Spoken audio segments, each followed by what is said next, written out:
בואו נדבר רגע על משמעות המילה יוגה. יותר ויותר אנשים מתחילים לתרגל, אך כמה באמת יודעים מה המשמעות שעומדת מאחורי המילה הזו, יוגה. משמעות המילה יוגה היא רתימה וייחוד. רתימה של ההכרה האנושית שלנו. ההכרה כוללת בתוכה את מגוון המחשבות, רגשות, דימויים, זיכרונות, אמונות, ערכים, אג'נדות. אפשר להגיד שכל מה שאנחנו מאמינים שקיים עובר דרך ההכרה שלנו. ולמה אנחנו צריכים ללמוד לרתום אותה? אני אסביר. במהלך השנים ההכרה שלנו צוברת ידע מתוך שלל התנסויות החיים, והידע הזה משפיע באופן ישיר על הבחירות שלנו ועל הפעולות היומיומיות שלנו, בכל רגע נתון. אני אתן דוגמה. בעבר, אם בילדות, דיברו אליכם באינטונציה מסוימת שגרמה לכם לתחושה של קיבוץ בגוף.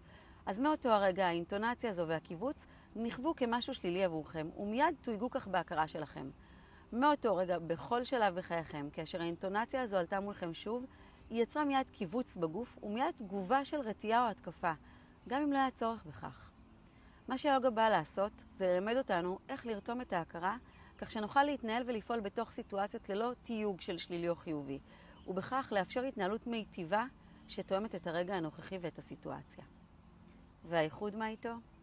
בסרטון הבא. המשיכו לעקוב.